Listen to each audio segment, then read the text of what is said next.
Audio Jungle.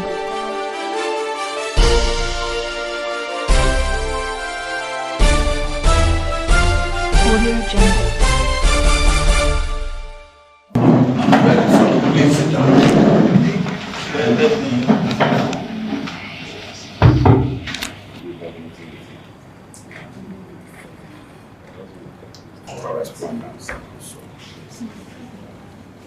The situation we are in the country today is not a situation where one man will say, yes, I have the solution. Unless we are deceiving ourselves. And I believe that we need to sit down collectively, look at the situation. A situation where the train, you are not safe on the road. You are not safe in the train. You are not safe at the airport. Then what remains? And that is a very, very serious situation. So I wish you well. That's all I will say.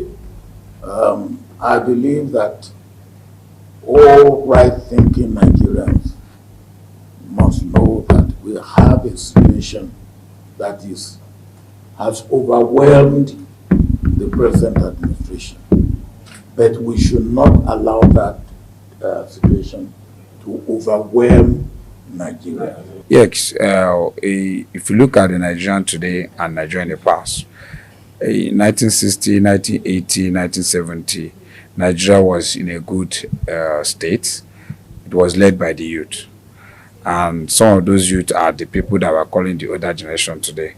We'll be bringing on board a new Nigerian, a new vibrant younger ones, young technocrats who are doing well in their different field, there will be a dynamic trend that will contribute their youthful age for the growth of the nation, which we are lacking today. If you check in agriculture, if you check in challenges of insecurity, we are going to bring change the architecture of security, bring in a more technology-driven way of securing Nigeria. It's not like doing the normal way we have been using which have not really solved a problem.